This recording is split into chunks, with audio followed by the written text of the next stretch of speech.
Welcome back to Comic Book Nation, the only show that does it all for geek culture and the official podcast of comicbook.com.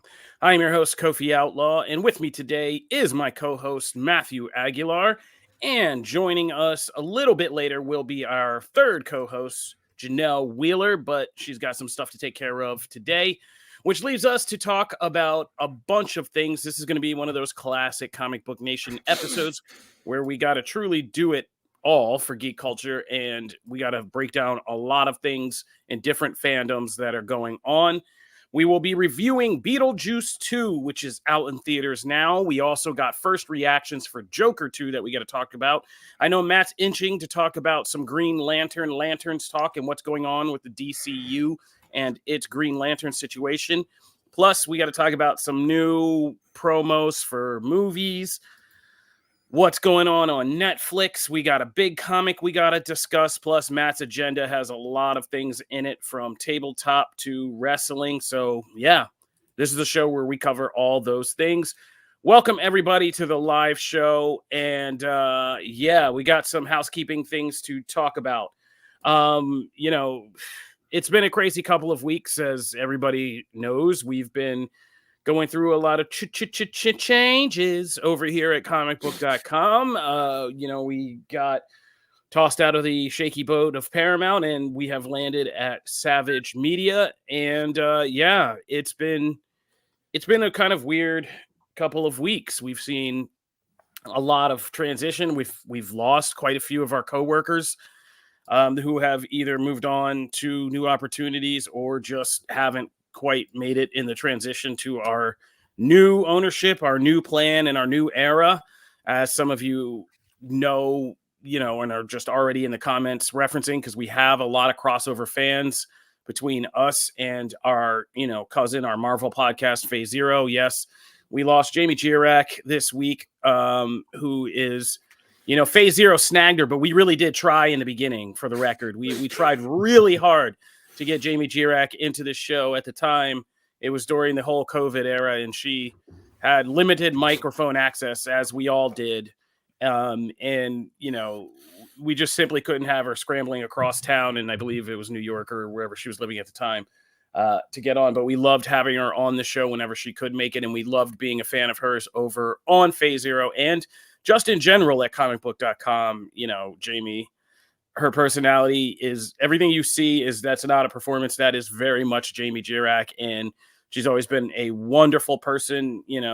Even at Comic-Con this year, she made me a nice little friendship bracelet that I will now cherish forever now that she's gone. And I know that she's going to go. I mean, I was already just talking to her on the side and rattling off just all the wonderful people I know who were out in LA, a lot of wonderful ladies I had the pleasure of coming up in this business and getting to work with and collaborate with that are now super duper famous, like Perry Nemiroff. Shout out to Perry, who's in everybody's movie theater all the time before your movie starts. Just a lot of wonderful people. And Jamie's been out in LA doing her thing and really just kind of cracking into the industry, learning interviews and coverage and reporting.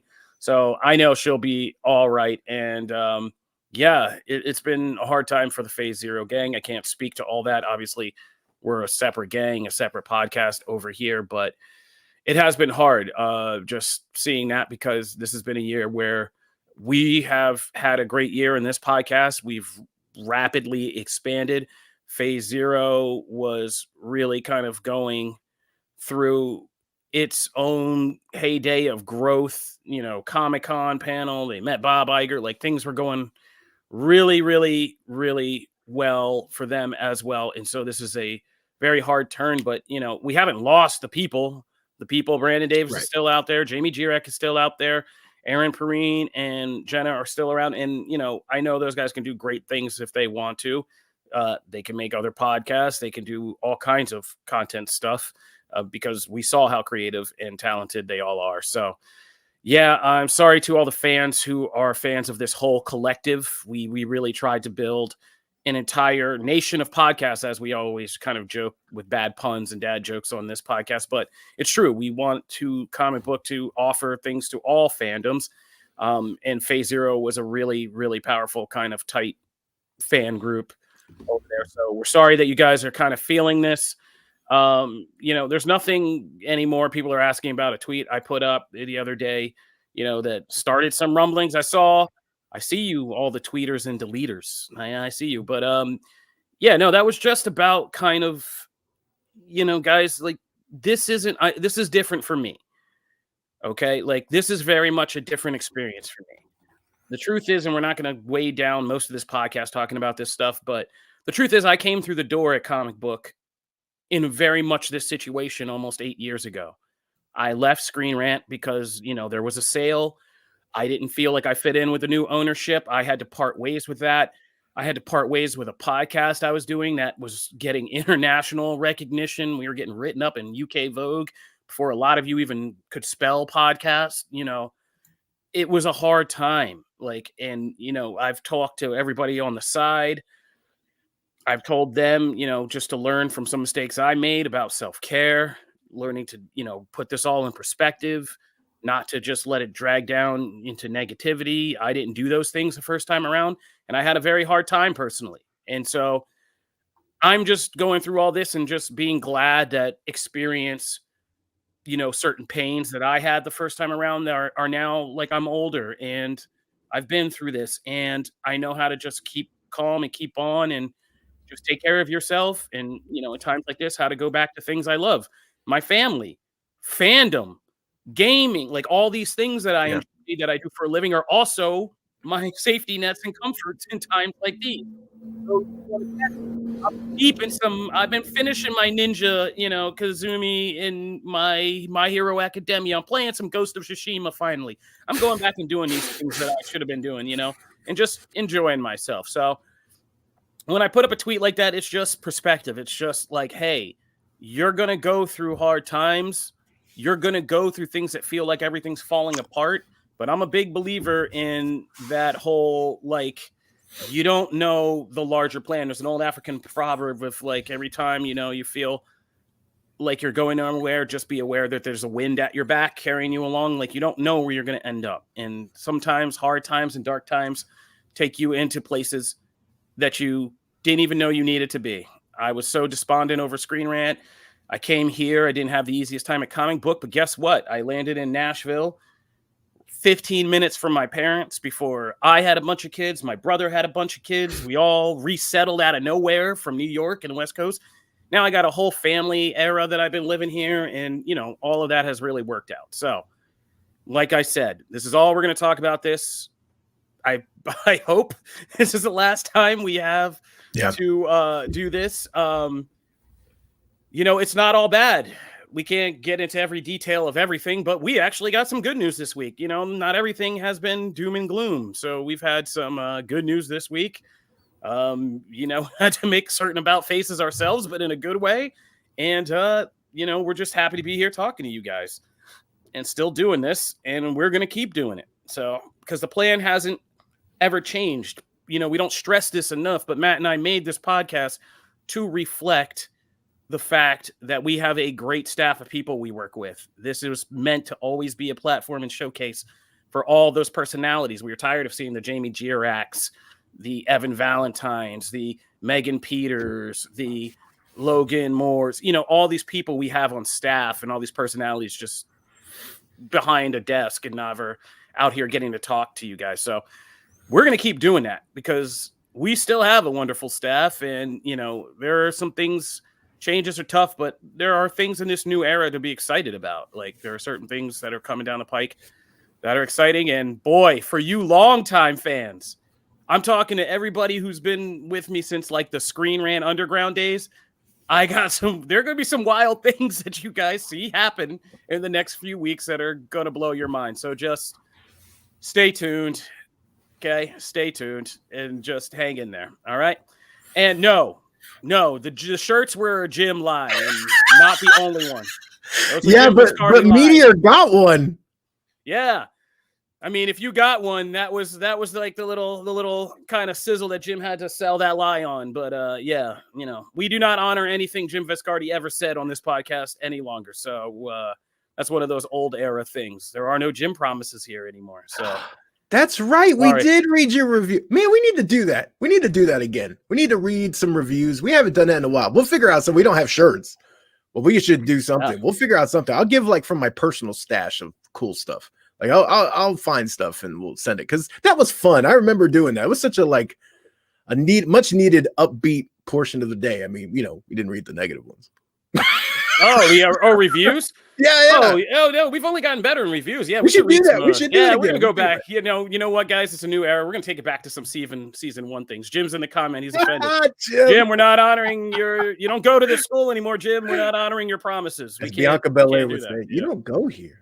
Go here. Also, I still sold your toboggan promise. So there are people waiting for toboggans, Jim. So, oh my God. You've disappointed a lot of people, and they're going to be very cold this winter. They are very cross at you indeed. All right. So now we're back in the spirit of this show. It sounds like we're back doing what we do, and let's get back to it. Like I said, hopefully, guys, this will be the last time we got to address any serious. Oh God, what? No. Actually, I saw it in the comments, and so I actually did want to address that because that was another thing that has been kind of in limbo. And Damon brought up the weekly comic reviews. So some good news on that front. The plan is for them to return next week. We had to, figure out some things, and essentially a team of very dedicated CBers are keeping that alive. And so that will be returning hopefully next week. Fingers crossed everything goes well. Next week, we will be bringing that back. So we took a 2-week break. But hopefully that is coming back. So yeah, that tradition can continue just with a little gap. So yeah, and Matt doesn't know this, but I have plans to take that whole comic review things, fold it into the pull list, and we're gonna have some conversations about, we do have a whole show dedicated to comics. Every time we start fretting about these things, I'm in the background like, guys, we do have a whole show dedicated to this. We could talk about it if you want to talk about it. So we're going to make sure that the pull list also, we're going to do some, me and Matt are going to talk in behind the scenes, and we're going to tweak that so that we can pull some of that comic review goodness into our podcast and have our podcast feedback into some of the comic book goodness on the site. So, these plans, guys, we got plans. So stay tuned.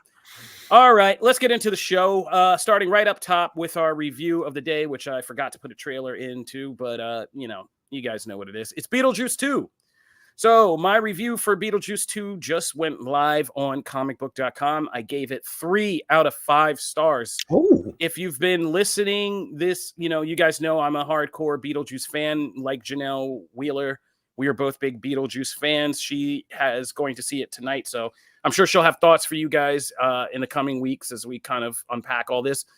But my non-spoiler review of Beetlejuice 2 is that it's a 3-star for me because in its essence, Beetlejuice 1, and it's such a funny thing that nostalgia is, right? You begin to remember this movie so fondly, and it just becomes this staple of like Halloween or whatever in your mind. But you forget until you start like looking at the sequel and going back to the original. And it's long away to sequels like this that have to like go back to that world that remind you like, yeah, Beetlejuice is a movie that is one of its kind. There's a reason that's never been remade or anything like it. It's because it is absolutely one of a kind.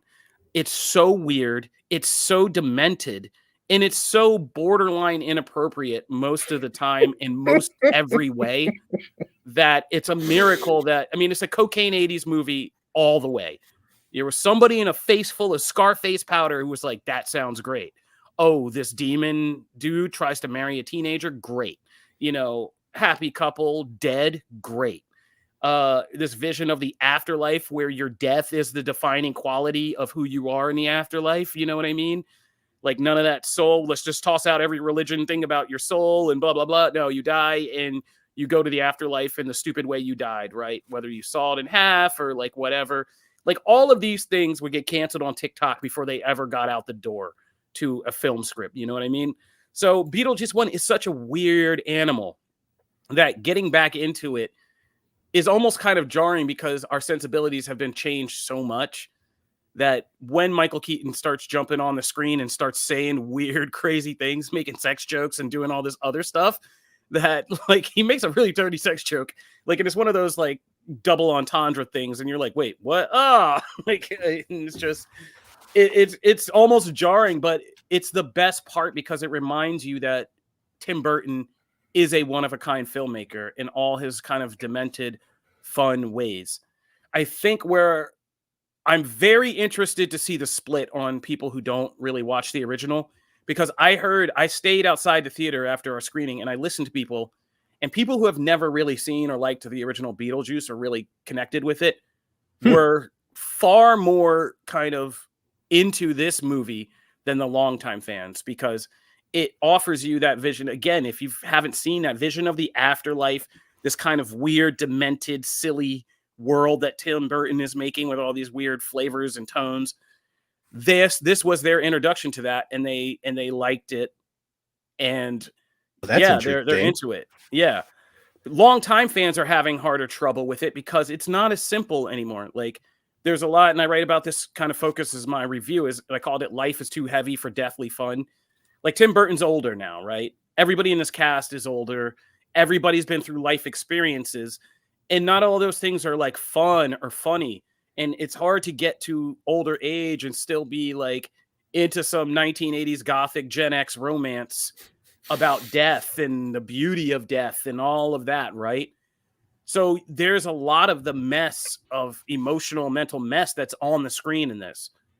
It's a lot to have 3 different generations of Dietz women. You know, you got Delia, Catherine O'Hara, Lydia, Winona Ryder, and Astrid, Jenna Ortega. And it's clear to me that like Tim Burton is obviously working things out. I mean, Delia is the most connected because he's older now. It's about what happens when you're older. You start to lose people. You're struggling to remain artistically relevant when changing times, when the kids think you're just an old person.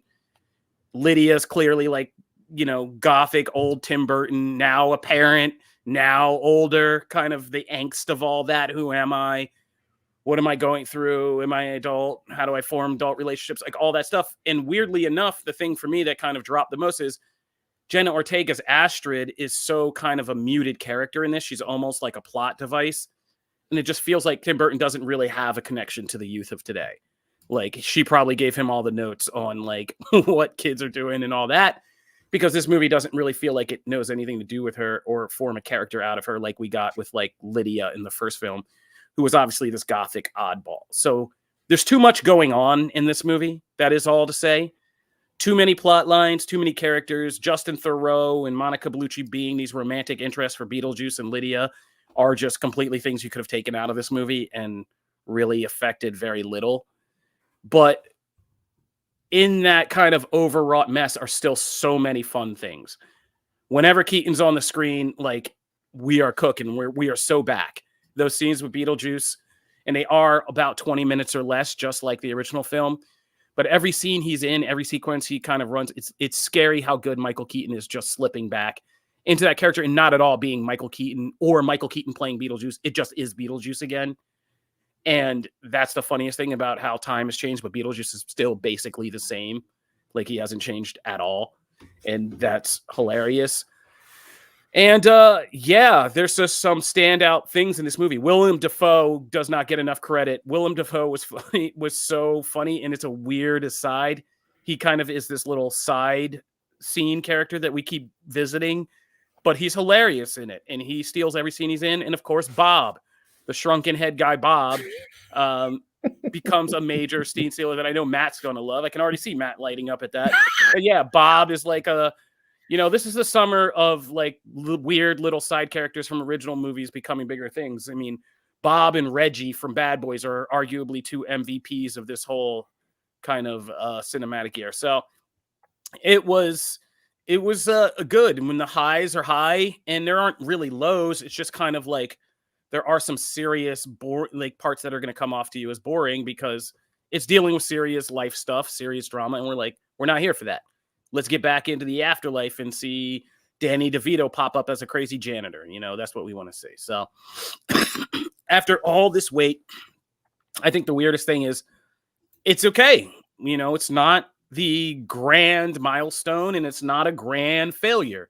It's okay. Like, it's an okay movie, and I'll be curious to see how it goes over time with people who either have more time to kind of let this simmer and establish itself, and people who are getting into the franchise because of this film.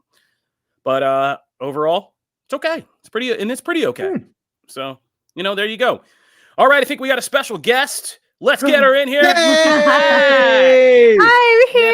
Nephew's back again. All right. Is back. All right, Janelle Wheeler's here. Welcome, Janelle. We were just doing a semi-serious thing, updating everybody on all the serious comic book stuff, and reassuring everybody. And I just finished my spoiler-free review of Beetlejuice 2, and we're going to be curious about what you think. I know you're going to see the movie. I see it tonight. Cool, and then we're going to be really excited. To see what you say. Yeah. So, all right, we will be back soon with Jay's thoughts on Beetlejuice 2. So that's it. Now that you're here, Janelle, you can take the next story. That's great. You're just in time. I know. What perfect timing was that? That was great. Holy smokes. Oh my God, I'm doing the Joker reaction. I'm so excited about this. Okay, because when I first saw the show notes, I noticed that somebody else was going to be talking about this. And I went, oh man, I'm surprised they didn't put me in for this. So it looks like the Joker reactions are in. And I am so curious what everybody's going to think about this. And I actually have not done a lot of digging because the spoilers freak me out. I just don't want to know if Harley is an imagination thing, like a figment of his imagination or not. I'm so nervous I'm going to run into that spoiler. So I've been avoiding it. So I'm actually I'm reading this article with you guys right now because I really have been, oh man, I'm going to be so scared about this. But okay, so it premiered at the 81st Venice Film Festival, and I'm seeing that I guess so it is being considered a musical, a semi-musical is what they're calling it. Interesting. That's weird because I've heard that they weren't calling it a musical. They were no, we can't call it a musical because it's not, and they were kind of weird about that. But I guess they've decided to call it a semi-musical, whatever that is. It looks like a love story to me. I don't know. It's interesting. Nobody has actually walked away with a definition of this, right? that I can actually center in on and be okay, nail down. Yeah, it is. Yeah, and I think that's good. As Jay Jones over on YouTube is saying, true art should be divisive. It should rattle some kind of opinion on you. The only thing you don't want to do is be boring, be forgettable, and be there. So I don't have any after the first film, and the more time goes on, the more I'm fascinated with Joker because I listen to other podcasts, other people in the industry, and it is so shocking how much this film series divides people. Wow. People are either scary about it like me, or they're so against it, they've been hit with dramatic pause. Yeah. I was did my internet go out? Wait, did you freeze us? No, or they're just acting like this is some kind of stinky stuff on their shoe and they can't go near it with a 10-foot pole. And there doesn't seem to be any middle ground. I don't meet a lot of people who are it was all right. Kind of people who were just Joker's there. But that's how I feel, really. Yeah. Oh, you feel like it's just there? I'm just kind of I didn't really need a second one, but I have respect for the first one. I'm I see what you guys are doing. It's good. I think it's a good film. Have I watched it more than once? No. It's not something that I'm oh my God, I gotta see that again. But yeah, I think the mental health aspect is it's scary to me because I feel we're kind of at a time in the world where mental health crisis is all over the place, and it stay out of Pennsylvania. Yeah, it scares me because it feels so plausible.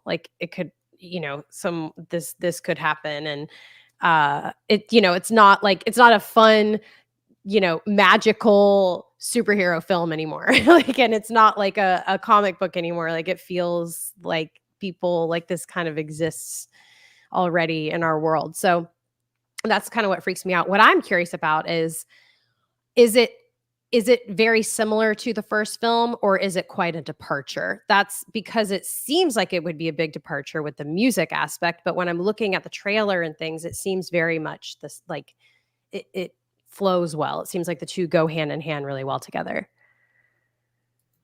I feel like from everything I've seen from the cast talking and everything I've seen from the reviews, I feel like the first film was very much a reaction to society at the time in the late 2010s and everything we were going through. Mm-hmm. And I feel like this one enters a new meta level where this film is reacting to people's reaction of the first film.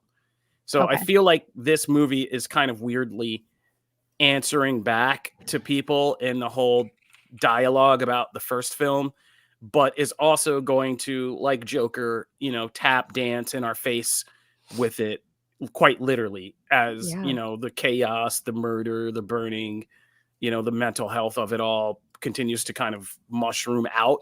Like, it's going to be laughing in our face about it, being like, yeah, you criticized it. And I feel like, again, like that courtroom scene, people are like talking about, oh, this is boring. It has a courtroom scene. It's drama. Like, it's mixing drama. It's like, I feel like that whole thing is a meta joke about, we're sitting here criticizing Joker, but we're still sitting here watching Joker, right? Like, at the same time. And that's kind of what his speech is to everybody in the room. It's like, screw you. You're not going to look away. All you people, you're all in on this. And so Todd Phillips, and people say this about his work, and they're right. He is a mean-spirited director. I don't think he's a director who loves his audience and loves entertaining us. I think he's always been a director that loves showing us the ugly side of us and putting it in our face and be like, and you piggies will eat this slop and watch it. Like if you've ever seen that movie Due Date, I remember the controversy of because after the Hangover movies, the first thing he did was Due Date, and it had Robert Downey Jr. in it. And he plays such an asshole in that movie, Zach Galifianakis and Robert Downey Jr. And people were like, what the hell? This movie, like, it's more mean than funny. And shout out to my buddy, Ben Kendrick, who we still had one of the best, biggest podcast arguments of all time about Project X, which Todd Phillips did not direct, but he produced. He gave a bunch of people, it's that teen coming of age film in the 2000s where they just gave a bunch of kids a bunch of cameras and filmed like a huge party. And you know what? Like, we had one of the biggest arguments about what that movie was saying about youth culture, if it was nice, if it was mean-spirited. So Todd Phillips always has that rap and is going to always have that rap, but I'm not scared of it. I'm just going to be, like I said, I am so excited for us to just have the discussions about this. Yeah, that's true. That's a good point. That was a good Joker laugh. I heard that. I heard what you did there, Matt. That was good. It was good. I try to do my part. Matt, you want to take the next one? Because I know you're excited about this. It's funny. I did not start off excited about this, but as time has gone on, I'm getting more. I'm thinking about it more. So earlier this week, actually, there was some big DC Studios news. Now, none of this has been confirmed by DC Studios, and James Gunn hasn't even done one of his shooting down the rumor things on social media. I was kind of waiting for that to happen, but there has been a report that Josh Brolin has essentially been offered the role of Hal Jordan in the Lantern series that is coming to DC Studios. That one, the rumor is that essentially he's been offered the part, he hasn't accepted it yet, and that's why it was interesting that a second report followed soon after, where it was like, hey, if he ends up turning this down, there are two other actors, all three high profile, right? In Matthew McConaughey and Ewan McGregor, that if Brolin turns it down, those would be alternate choices. And so that's three big names for Hal Jordan, and also three interesting names if you know who Hal Jordan is in the comics. Now, what I will say is that the synopsis has four lanterns, has kind of made it clear, right? We're going that very True Detective route. This is going to be an older. Now, they never say exactly how old in the synopsis. They say he's going to be older than Jon Stewart, and also that he is kind of referred to as a Lantern legend. So he's achieved that status. So you go, okay, well, he's a little older. He's not the typical hotshot Hal that we maybe see in other things where he's the starting character. This really seems to be more from the point of view of Jon Stewart, and then Hal's going to be kind of this veteran presence there. But all of these actors are in their 50s, And so it does kind of, I think it kind of shocked a lot of people that like, oh, we're going for that kind of much of a gap between. And it has been interesting because like you wouldn't necessarily associate that with Hal unless you're talking about, you know, when he went nutso and like, you know, started killing a bunch of people. That was, you know, gray-haired Hal Jordan and things like that, parallax Hal Jordan. And that's what a lot of people jump to, and me included. It'd be like, okay, well, that would be interesting. But it's gotten a lot of thoughts. Before I go into a giant, you know, diatribe, what do you guys think about, you know, this casting? As far as like, do you like the approach? Do you think any of those three or all three of those are good fits? Like, what do you guys feel about this? Yes, I do agree, Jim. It needs more Kyle Rayner. There's been we have 3 of the 4 Earth Lanterns so far mentioned by DC Studios. No Kyle. Guy Gardner's already cast. Nathan Fillion's playing him. And now we have John Stewart, of course, and Hal. Where's my Kyle? Just throwing that out there. The most important one, the best one, has yet to be. Dylan O'Brien. Get Dylan O'Brien as Kyle Rayner. Yeah, I mean, out of all these people, Josh Brolin makes the most sense to me if you're going to do like an older Hal Jordan, which I'm not opposed to, because, you know, Hal Jordan has, like you said, when he started getting those white tips, then all of a sudden we got parallax and all of that. It's also interesting to see, you know, there's still, and James Gunn has put out vibes of Kingdom Come being a thing in this universe. And, you know, there's an older Hal Jordan that's kind of in the Kingdom Come vein. Like, we know there's been visions of where that character can go when he's older. I'd be interested to seeing, I hope that we do have like these lanterns and that this is kind of like a police corps that has, you know, secrets and cover-ups. And there were times that like things happen and we don't have to go through these arcs, but we can be in a time when they've happened. You know what I mean? Where Hal's a legend publicly, but like inside the core, they're like, this dude almost blew up the battery. He went nuts once. Yeah. I hope we deal with John Stewart in the big kind of defining tragedy he goes through in his service and all of that. And so I'm really interested to see that.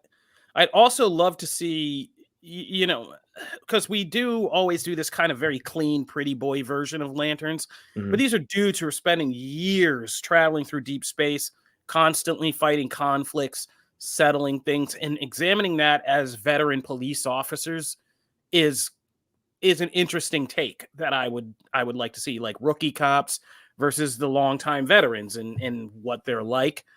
I would like to see that take. And I hope that we kind of get into that. And Hal, obviously, for that sector would be one of the veteran cops.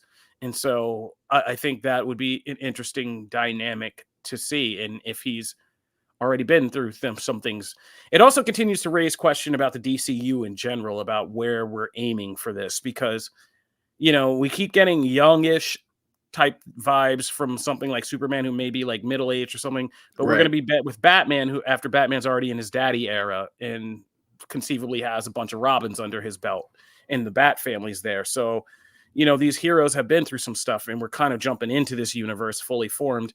So I'm really curious to continue to see for these main Justice League heroes, like who we get cast and like what age range we're kind of going with. Yeah. It does seem like we are skewing, aside from Superman himself, like we're skewing a little bit older, which again, I'm not against that at all. It just seems like typically, right, this is Sinestro's role. Sinestro and Hal, like Sinestro is the one that brings, you know, like they're the buddy cop thing, right? Because Sinestro is viewed as the legend. He's the greatest lantern of all time. And that's when Hal comes in all hot shotty and then realizes like, oh, you're like a tyrant.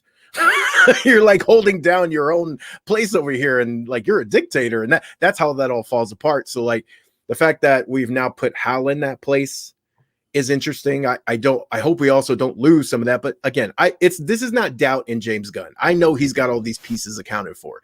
I'm just, from the limited information that we have, it's not exactly where I saw things going. But that's not a bad thing. Brolin's a great actor, and in this style of role, this like older cop, you know, seen some things, whatever, he would kill that. I just didn't in my brain see like an older Hal is like this much of an older Hal is kind of part of this equation. All of these three are great actors. Janelle, do you like any of these three in the part more than the other?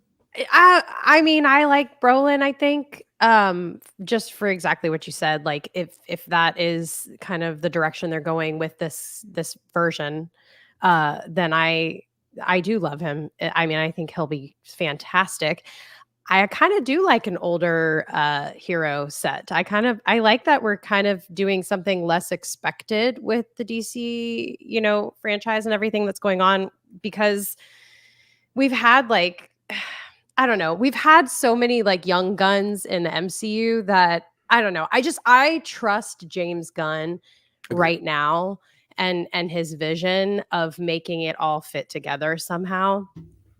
And I'm just trying to kind of like release myself to the process. Like I'm trying to just kind of not get ahead of myself and worry too much.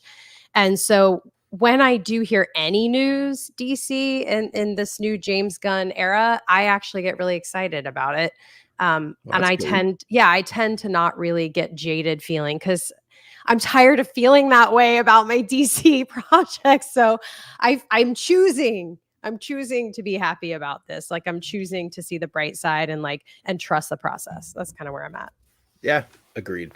Kofi, are you feeling similarly optimistic about our next thing? Yeah, we're gonna get into our next thing. I wanted to address some questions from the chat. First of all, Distance Nerding Podcast. Shout out to Distance Nerding, but that's an all-time great comment. Yeah. All right. Yeah, Matthew McConaughey's Green Lantern. What his oath would be. Truly next level comment there. Blackest day and brightest day and blackest night. It's going to be all right. Oh God. Yeah. And there was another thing. Oh, people asking, where are we live on YouTube? So we have a comicbook.com, all one word, comic book YouTube channel, but we also have a ComicBook Nation channel, comic book one word -nation. And that's where we at. So if you want to get with us, that's where we's at. So goes there. Okay. Back to the subject. Yes, we've had a bunch of teasers drop this week. You can watch a teaser for the Wolfman. You can watch another Penguin promo. I won't. I'm already locked in, so I won't, but you can. And we also had a teaser for the Minecraft movie. One of the movies that will rule my son's life next year. So, from the world of Roblox, here we are. So we got the Minecraft movie trailer, and it was actually, unexpectedly pretty cute. It's pretty cute. It's basically Jumanji, those new Jumanji movies, or it's the Super Mario movie with Minecraft. A bunch of real world people played by crazy looking Jason Momoa, Danielle Brooks from Orange is the New Black, and a couple of younger actors that you probably know, but I don't, all end up in a Minecraft world. The whole key to this is whether, does this movie achieve the magic of making us feel like we're in a Minecraft game? And I feel like for the most part, this trailer says, yeah, it does. We are going to be in Minecraft and see a bunch of staples of Minecraft that, again, I don't know.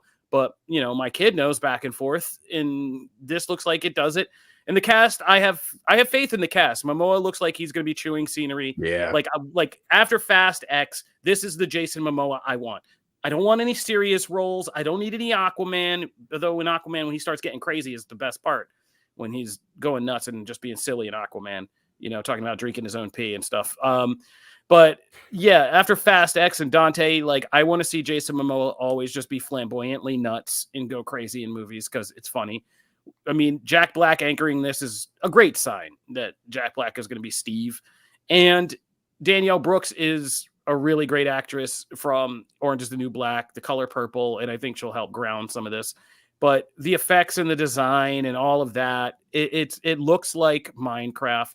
They've achieved the look of the world, and I think there's going to be fun to play in. So, I mean, I remember how we all felt when this movie was announced, but we all felt that way about a bunch of these movies that were announced, and then Super Mario Brothers came through and killed it, and now gaming movies, I don't automatically assume doom when I see a gaming movie come along, especially these kind of family-friendly ones. I've had to go to a couple of these, and I've had a lot of fun. So I'm not going to hate on this. If you're looking for hate on the Minecraft movie, you come to the wrong place. I hate more on the Minecraft game than on this movie. I will say, like, I was streaming when this dropped on Twitch, and obviously I have a lot of gamer pals that play Minecraft and are fans of Minecraft, and they were like coming in right and left going, Janelle, did you see the trailer? Janelle, did you see the trailer? I'm like, I haven't seen it yet. Should we play it? And they're like, don't watch it. It's horrible. It's awful. Don't even acknowledge it. Ignore the whole thing. Never even lay your eyes on it. And I was going, okay, this must be terrible. And then I watched it and I thought it was adorable. So I'm so confused. I wonder if the kind of core adult side of fandom hate this because it's too pure, wholesome, cutesy wootsy. It's more geared towards children. I wonder if like the adults who play this game, who are big fans of this game, are just like, I hate this. I that's just the sense that I got from my own community. Like that's the idea that I got, but I think it looks so stinking cute. Yeah, I think it's an unfortunate thing of just following so closely to Borderlands. And also seeing like Jack Black. I will watch Jack Black in anything. But I also felt that about Borderlands because I'm he's Claptrap. That's amazing. That's brilliant, right? And then that movie turned out to be like a gigantic misfire. And so you see this and you go, oh man, I hope that's not it. But I agree with you actually. It's I love over the top Jason Momoa. I think it's great. I think they got the aesthetics right, like the way the world looks, all the little creatures. I think they got that right. Also, casting Jack as Steve is, I think, brilliant because he gets now to be in like almost every scene. You get to see him, the disheveled version of Steve. It's great. I think that's a blank canvas, right? So yeah I think this is good, but I agree. This will probably, as most adaptations do these days, will piss off a bunch of people. The same discourse we get into with a lot of, it feels like, especially gaming centered adaptations. There will be a lot of people like, this is not my Minecraft. And then for all of us, we'll go and buy all the merch. So that's how it is. But yeah. Well, should I throw it on over to the next thing because this is another thing that will piss people off? Yeah, why not? That's what all I did was just load this up with grenades. I love it. This is me off specifically, and I love that you chose me for this because. Okay, well, let's just get to it. All right, guys. So, a new animated show is coming to Netflix, and it is your favorite sparkling vampire. Yes, you heard that right. Midnight Sun from the Twilight series is coming to Netflix in its own series, and it's going to be an animated series, and which is just kind of has like, okay, let me start with this. I was a huge Twilight fan. Okay. I was that sucker. I had just graduated college. I was in my first corporate job, sitting in a cubicle, miserable out of my mind, escaping into the world of Twilight and just rekindling my youth. I loved it. Right. It was great. So naturally, many, many years later, when this new book, Midnight Sun, came out, I thought, oh, this is going to be spectacular. Like, this is going to bring me back. This is going to be such a throwback. It's going to feel so great and be so happy. Like, I want to feel those like warm and squishy feelings again. And I got this book. I could not read it. I tried for months. I did not give up. I labored through this book until halfway through. Every night trying to read just a couple pages. It was so, I don't know if it's because I'm an adult now, but it is just so cringy and pathetic. So if you guys don't know what this is, Midnight Sun is basically the exact same story, just told from the perspective of Edward Cullen instead of Bella. So it's just so cringy. It is so cringy. He is like this aching, like he's like, I love her, but I want to eat her. Oh, this is so hard. I'm crazy about it. I can't tell her what I'm really thinking. Like, oh my God, this. I get that. I mean, that's how I feel most of the times. I threaten most of the women in my house to say I would love to eat them, but I'd miss them, so I can't. I tell my daughter that every day. I'd love to eat you all up, but then I'd have none. No more left. I believe it. And It's a this dilemma. book. I don't, like I said, maybe it's just my perspective because I'm an adult, but you're coming, like promise you, this is coming from a fan. I was a big fan of Twilight. I was on American Idol and they said, who's your celebrity crush? I said, freaking Edward Cullen. Like, I didn't even use his actor name. It was, I'm telling you, anyways, I'm not excited about this. We need to pull that out up as a GIF. We need that. I'll try to find it for you. I also said I'd be a pelican if you could be any animal. I was like, I'd be a pelican because I'd put my cell phone in my beak and fly away. I don't know. I was a child, guys. I was a kid. I was 22 years old. Amazing. Oh my God. Yeah, I know. I agree, Chris camera. Dickerson. We need the book now narrated by Janelle. She has to do like an audiobook version, like or commentary. We'll do special Comic Book Nation commentary. I love her, man, but I want to eat her, man. And I'm gonna sparkle in the sun. Anyways, I think Twilight has come and gone. It's had its time. I don't know why we're doing this. Maybe we're just trying to get in. I mean, even the whole vampire revolution, it's over, guys. It's okay. We've moved past it. Maybe you're trying to have a resurgence. Can't get a Blade movie, but we can get this. Exactly. Yeah. Thank you, Kofi. Mike. Yeah. That perfectly said. So, anyways, I'm not excited about this, but I am totally going to try to watch it just to like dog on it. Oh yeah, I'm totally watching it, by the way. Yeah. Like I even brought this up to Anissa, who was also a huge fan of the Twilight books. And I said, hey, what's your opinion on this? And she went, nope. I said, is there any more? And she goes, nope. And then she also said, though, when does it come out though? And I said, this time. And she went, I'm gonna watch it, but nope. And I was like, yeah, that's about right. And that's why they're making it. Because we're all gonna watch it, and a bunch of Twilight fans are gonna be like, but this time I'm gonna put it down. I'm not gonna suffer through it. If it isn't good, first episode, done. Not going back. I'm not gonna waste my life on it like I did the book. That Suicide Squad Isekai in here. Yeah, Joker courtroom scene looking more and more on point. Yeah, amen. We're gonna watch it. Oh. Did you guys? I sent you a secret Slack about something. So I'm watching it right now. You guys go ahead. All right, we're gonna take a break, but when we come back, we're gonna throw in a little something into this mix because another trailer I finally looked at and I was like, oh no, we got to look at that. So we're gonna take a break. When we come back, we're gonna talk about another trailer, a comic, and a bunch of Matt's agenda. Of course it is. What else would I send you?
All right. So you guys have had enough time on the break to do your homework and watching the trailer for Universal's new Wolfman movie, which is coming to us by way of Lee Linnell, one of the creators of the Saw and Insidious franchise, longtime collaborator with James Wan, and the director of the vastly underrated Invisible Man remake. There's been this whole kind of push to take these Universal monsters after Dark Universe fell apart and Tom Cruise and them were scattered to the winds. Universal has started to do updates of its Universal monster properties, and Invisible Man came out, and it came out, if I remember correctly, I'm trying to see what year that was. Yeah, Man, The Invisible Man, it was 2020. So it was like right in the pandemic and it got swallowed up in all of that. Yeah, February. It was like weeks before the pandemic that movie came out. But was pretty good hit. It made 145 million on 7 million. But more importantly, Lee Winnell figured out, how to just strip down everything, take the core concept of that universal monster and really make it something into a horror metaphor for toxic relationships, toxic masculinity, all of that stuff that we were dealing with in a post Me Too era. And this was like a timely and resonant horror movie. It was a timely horror movie, and it really, really nailed it. And Elizabeth Moss and the cast of that, Oliver Jackson from House of Haunting of Hill House and all that. It was good. And we were like, oh, maybe you can do stuff with these universal monsters that is interesting and timely and relevant and getting back to real horror, which is real horror is supposed to be a metaphor, right? Like it's supposed to be a metaphor for things in real life that scare us. So this is the Wolfman, and I'm sold again. Like I feel like Lee Winnell's doing it again. I feel like this is a movie that's not going to cost too much money, that it's going to be, stripped down again, but still nails the point of like what the horror is of this, which is taking it and making a metaphor for, the harsher or darker sides of a dad, right? Of a parent who can have, the dual-sided nature of being a sensible, compassionate protector, but also having that rage, that anger, even that violence that can be terrifying to children and stuff.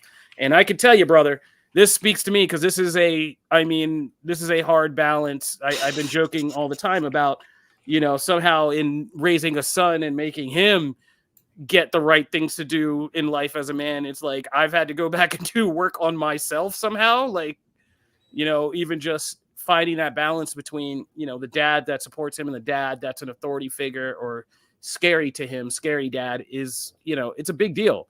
And you spend a lot of time, especially shout out to all my boy dads. You spend a lot of time up at night just thinking about this line because, people will start to have opinions about if you're too hard, if you're too soft, what kind of manhood, all this stuff. So this movie looks like it's going to speak to that. And I dig it. It seems like it's going to be a single night thriller. Dad gets scratched, becomes Wolfman, and kids have to survive dad and find out way to maybe get dad back or, take out dad. Either way, I think I'm going to leave from this feeling some kind of way. And it has Julia Garner from Ozark, Christopher Abbott, who I don't think anybody really knows. He was just in he's in Martha, Marcy May, Marlene. He's in a bunch of other stuff. He's in that Cronenberg movie, the little Cronenberg movie. But he's been in a couple things. And he's good, and I think he'll be good as the dad. And it's going to be interesting to see this. But what you guys think of the teaser? Because it's out now, and I know you guys are mad at me because I made you watch something scary. Yes, it was actually really frightening. It was funny because I watched it during our commercial break, so it was like dun dun dun dun dun dun dun, wow, like our music from the podcast in the background. I was thankful for that because it was keeping me a little lighthearted. It actually looks really good at being scary. Like it's actually very scary looking and kind of gory, I guess, at times. Like I saw like a hand reach for a knife and like blood and like gross things. Ugh.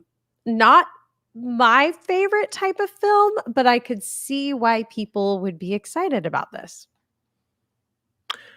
This is one big giant trigger warning for me. I did not like this. I will not be seeing this. It looks amazing for people who like to torture themselves. I'm fine. I'm cool with it. Don't be scared of your inner wolf.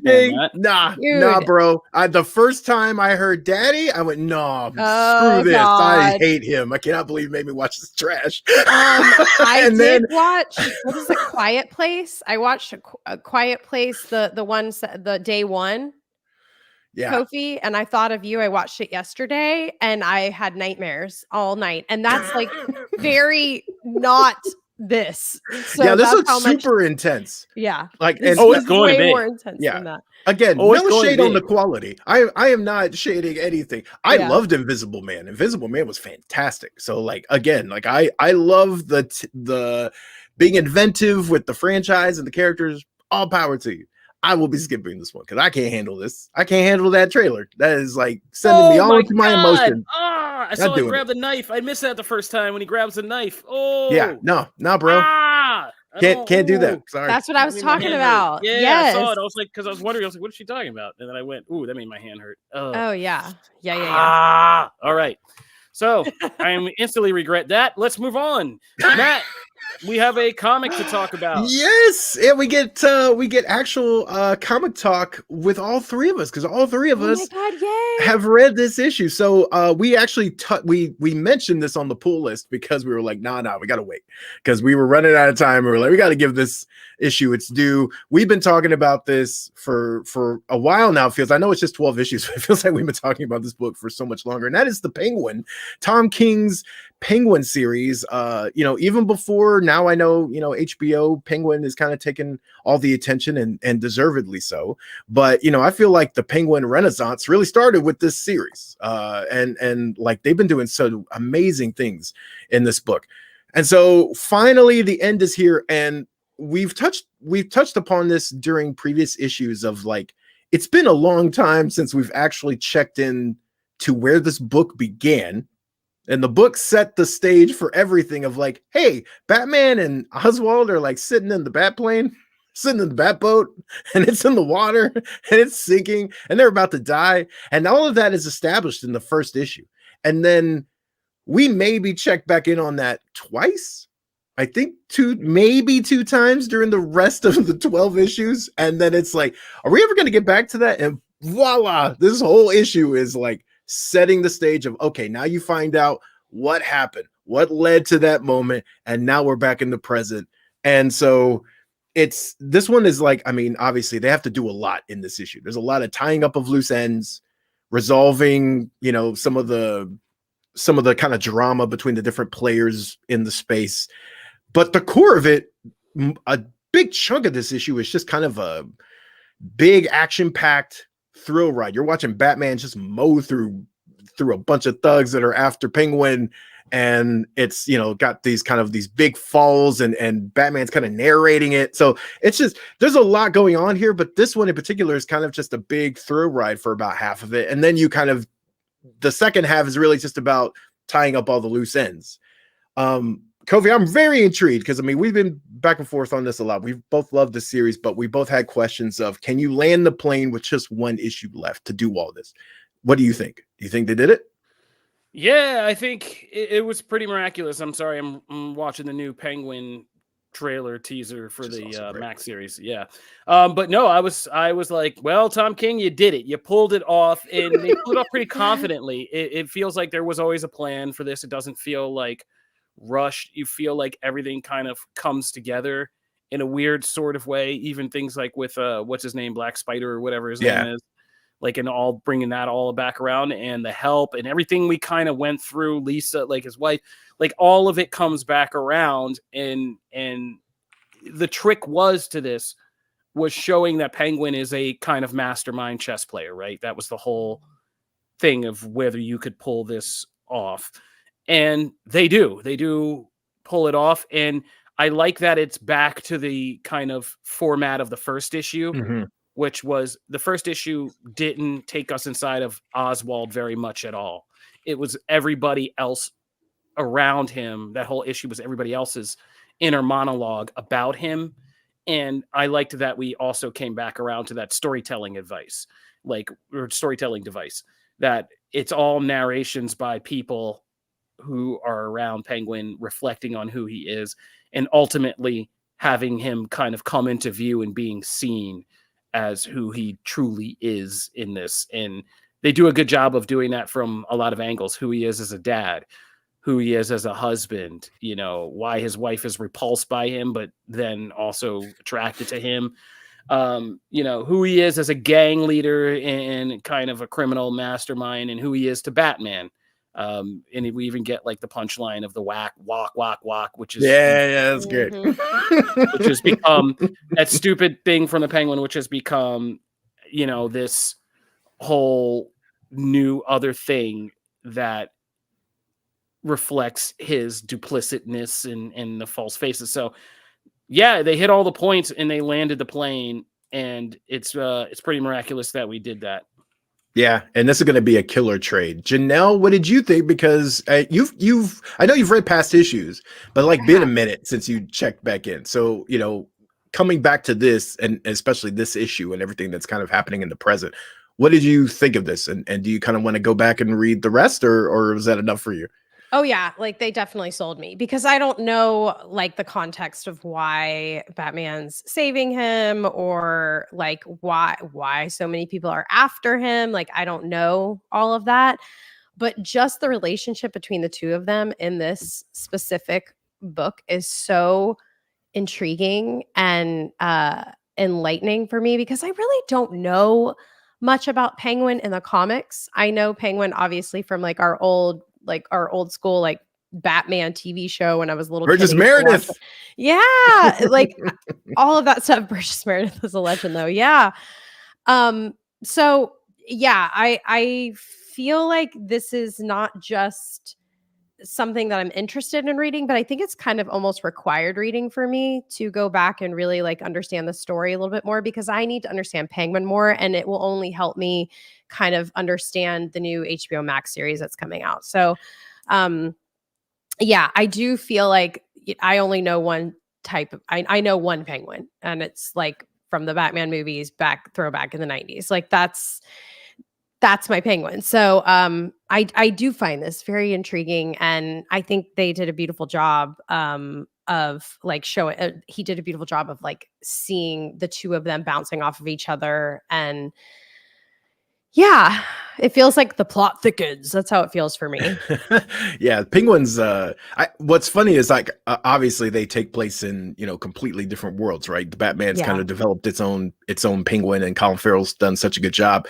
But they could. What's awesome about this is that despite that, they could live in the same world. Mm-hmm. There's a lot of carryover, and it's just because I feel like King found a really rather timeless depiction of Oswald, and so it the fact that one is taking place in a movie over here and they're doing other things doesn't really remove what I feel like is actually going to make this kind of stick around as one of those all-time Penguin stories of like, do you want to get an idea of that character? Here's a trade. And it's going to be this is going to be one of those books for that character. That's great. And so, yeah, I think it'll be perfect for those who want to get an idea before the show. Even if you've seen the Batman, I mean, again, he's a smaller player within that world. Right. Right. So yeah, I could not recommend that enough. And also I wanted to get to Meteor. I saw the question of how do we read our comics? For me, just by the nature of the work we do, I end up reading a lot of mine digitally. It's just, time, space. Sometimes I got to read in the car. Sometimes I got to read over here. I just end up like, and whenever I can make it into, a comic store, I do. And those are the ones I actually typically like. I go for a lot of variant covers. I go for a lot of trades, like those kinds of things. And I'm going in mostly for like, hey, there's something I miss about having a physical copy in my hand. So I go make sure the covers that you see on the walls, a lot of times I'll rotate those out because those are just covers I love, but it's also a way for me to actually like have the book again in a different way, but just reading them mostly. It's actually what really excites me. And that's actually a perfect segue because what really excites me about the DC All-In thing is that flip book nature of the special that's hitting in October. The All-In special is going to be 2 different stories, and they're going to, you actually flip it from one side, read all of what is mostly a dark side story. And then on the other, you flip it the other way and you're reading a Superman and Justice League and Heroes story, but they're going to interact, converge into this one story in the middle. And that is something like, as we point out in an interview that just went live before the show started, we ended up interviewing the part of the creative team for DC's All-In special. So we have a whole conversation with Scott Snyder, Joshua Williamson, Daniel St. Pierre about the book, putting it together, what they're really looking at in terms of launching this All-In Initiative and the Absolute series and all of those things. And one of those things we talked about is like making it special for a comic store. You're going in, reading a physical copy, reading a flip book style thing. Yes, you can do it digitally and get the whole story, but like there's something really special about being able to go into the store, hold it in your hands, and read it in the way it was kind of intended. So that is on the site now. You should definitely go check that out. But that is one of the things that excites me about that. Is like anytime I can go into a comic store and read it physically, I'm going to. I'm gonna take the shot. So I just wanted to mention that. I'm gonna also mention. I'm just digital. I have to read too much. Don't yell at me, guys. Everything else, I am digital. Like gaming, I left that long time ago. Like I left physical copies of games. I like it on my hard drive. I like being able to download it on the day. I am like easy. It's just comics are the one thing that I'm kind of like, I still prefer it in my hand, but I will do it digitally because that's just the nature. To be fair, I got the most physical comic media behind me right here. Of anybody here, I got a whole. Yes. Wait a minute. What are you talking about? That whole shelf behind me is the classics, and there's 2 long boxes underneath that shelf. Oh, you got the long boxes. You got. Oh, I could bring out the long boxes. You got me on the long boxes. I had like a bunch, and then I got so tired of moving them from place to place, so I was like, all right. Yeah, my parents made me move them out of their house. That's how they They take up so much space. They had a whole pallet that was like we were gonna need a forklift for, and it was just like it's everything from the 70s through the like 2000 to the 2000s, and we're like, get this out of our house. That's how mine was with video games. They're like, you have like 7 consoles, get them out of here. I was like, okay, sorry about that. And Barbies. Yeah, I understand it. I do also want to shout out, we had a great interview on the Pull List. If you've listened to that episode, Creature Commandos is coming out in December, right before my birthday, actually. And it's going to be David Dasmalchian is jumping in and kind of reinventing that group. And we had a whole interview with him previewing the issue on the most recent episode of the Pull List. So it happens right after the full episode of us dissecting comics. You can go and listen to that full interview here. And of course, you can check out stories from Now on Comic Book as well. All right. So you're muted, buddy. Am I?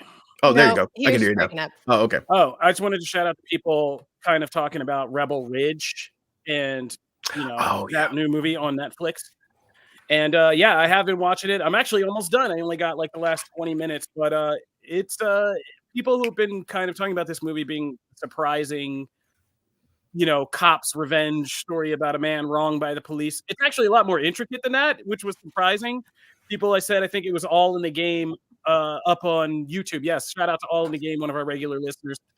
It says Jack Reacher meets civil asset forfeiture, which is kind of accurate. It's all about this kind of scheme. The cops aren't just cops. They're running a dirty scheme. And so the movie's a lot about like arrest records, civil forfeitures, like all this weird, intricate stuff that makes it a more compelling story. So, but it's pretty good. Pretty good.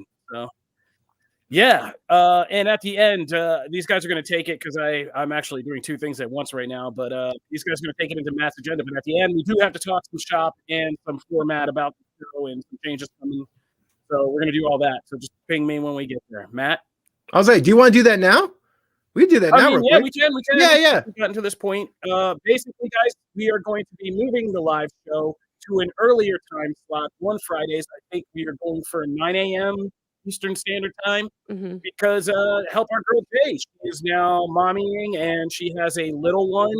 And it'd be a lot easier to kind of get her in here more consistently if we can just move the podcast from any other time except the one that we are currently putting on. It's like any day her time, please. Yeah, we'll be trying that out.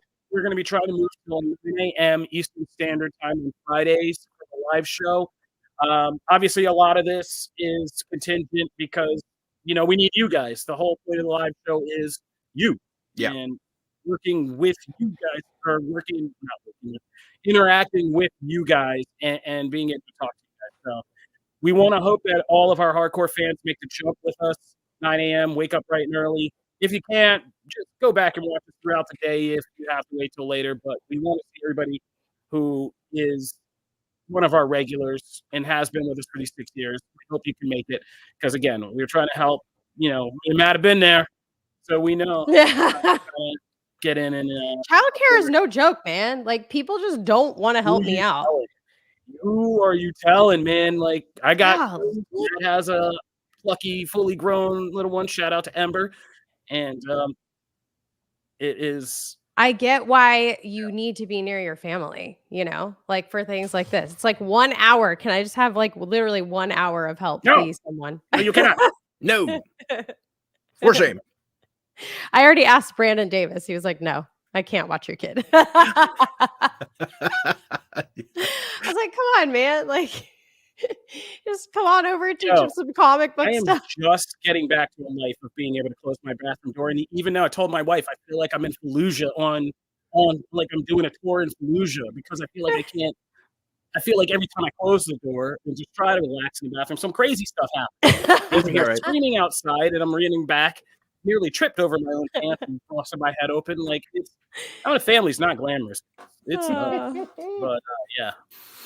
Worth it. All right, Matt. Hashtag worth it. We're going to be moving. Everybody come with us. Please. Yeah. Please.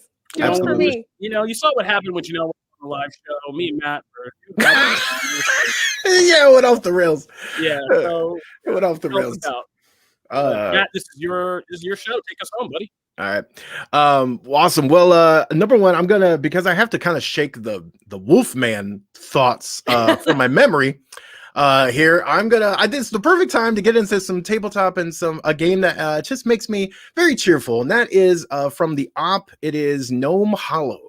This one was making the rounds at Gen Con. The op actually had like a big setup where you could actually play, and like everyone had was dressed from the village and things like that. It was like this big setup.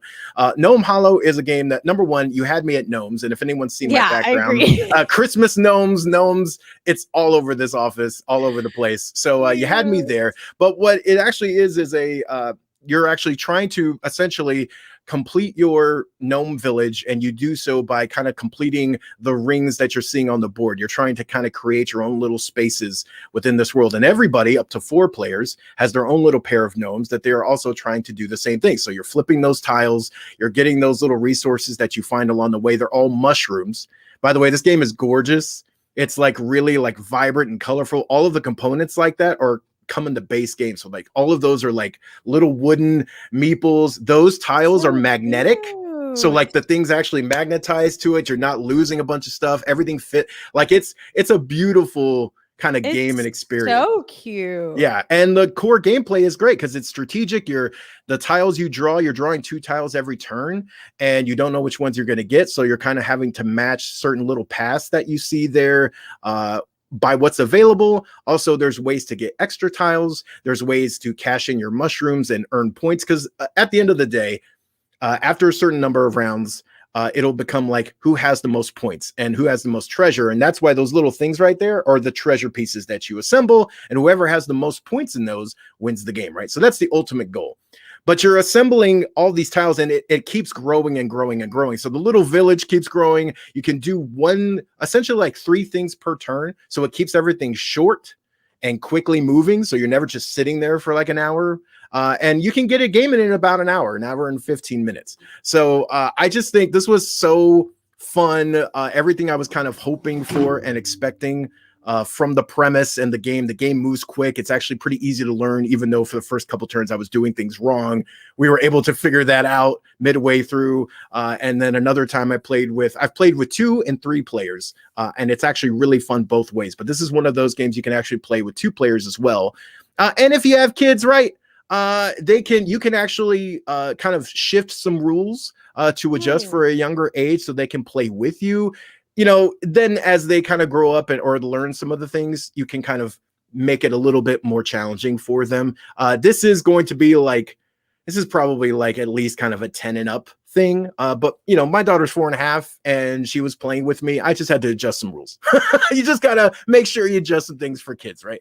Just improvise. Yeah, but it's delightful. What's also great is it can expand with you, because on the flip side of those boards is actually a like more challenging version, and it gives you more options. There's also 2 variants included in the rule book that make it a more strategic experience. So you can kind of get something for everyone here. And the core mechanic of like laying the tiles, connecting the board, growing this whole thing from the stump, and all of that. It's just so fun. So it's one of those rare things of like, it has a lot of like richness to it, complexity, replayability, but it's charming and fun. There's also a special, the op has a like another, it's like a deluxe package of components. So like they take this and then they raise it even more. So like everything has wooden components and things like that.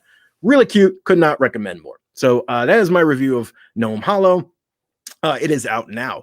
And the other thing I had to talk about is wrestling, because we had a big wrestling week last week where we had Haley come in and we talked about what was happening in WWE and NXT, and a lot going on this week. So I just wanted to touch on this because it's only been 2 weeks since AEW All In, but they have a very quick turnaround for their AEW All Out pay-per-view. So pretty short time frame. They built a lot of things. There's some really good matches on this. I will say, like, even in just a couple of weeks, they've been able to build a pretty good card. Obviously led off, for me, one of the biggest matches is the one you're seeing right now for the video watchers, which is Will Ospreay versus Pac. That one is going to be a phenomenal match. We also have MJF versus Daniel Garcia. Daniel Garcia gave one of his best promos of his entire time in AEW this past Dynamite against MJF, calling his hairline into question and all kinds of things. But then we have this match, which is Hangman Adam Page versus Swerve Strickland. Hangman Adam Page legit burned down Swerve's childhood home Wednesday night. And that's a level of crazy that I don't know you can duplicate. I don't know if you can replicate that. So that one's gonna kill. That was gonna be great. Willow Nightingale versus Chris Statlander. I feel like we've seen them circling each other. We've seen them face each other a couple different times, but this one's going to be special because those two just have great chemistry in the ring. We also have Bryan Danielson versus Jack Perry. That one, of course, Bryan Danielson, made history for himself when he won the AEW World Championship at All In, got to keep his career going, finally got that title that he hasn't had since he joined AEW. And then we've also got, Mercedes Moné versus Hikaru Shida. This is going to be great, even though Camille is banned from ringside, so she can't be there. But Mercedes and Hikaru, look, these two, Shida is a 2-time former champion. Monet has proven she's a star. They're going to do great things in the ring. And then the Young Bucks versus the Blackpool Combat Club for the tag team titles. Everyone knows I am not a big Young Bucks fan. So it has become a thing just known in comic book Slack. So I am rooting for the Blackpool Combat Club, obviously, because, hey, I don't want them to win. So that's my bias showing, but whatever. So it's a good card. This is going to be a big pay-per-view. This is actually happening on Saturday, so you can check out all of the coverage happening for this on Comic Book. Me and Haley will be covering that all day. So, yeah, that is your big AEW All-Out preview. I think for a minute, we actually have kind of a break in big events and pay-per-views, just for a minute, for a couple of weeks before another round. But this has been a pretty awesome month or last 4 weeks for wrestling. So I don't know if I see any big title changes happening. From looking at the card, I don't see it, but we're still going to get some bangers here. So yeah, that is AEW All Out. So that takes us out. And Janelle, anything you wanted to throw in there before we head out?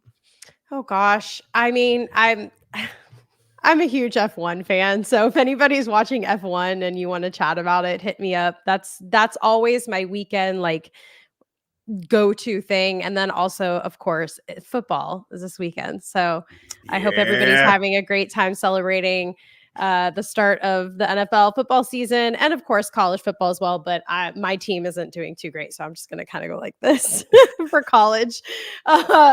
And yeah, I mean, we're just diverse here. I have a good time and I'm so happy to be here with you guys. I wasn't sure if I was going to be around for much longer, so I'm just going to take every single episode we get to do to heart. And I just love spending time with all of you guys. So thank you for being here and listening and watching and being really lovely, and even for not being lovely, because you know what?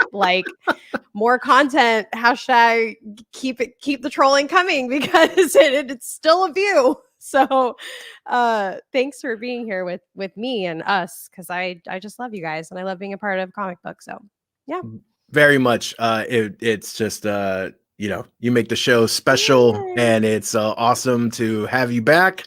Cannot say more amazing things about that. And yeah, make sure to look, we appreciate all the support. We hope you stick with us when we kind of move times. But of course, you can check out everything we're doing. We got all kinds of things. Kofi and Jamie Lovett are doing Rings of Power Season 2.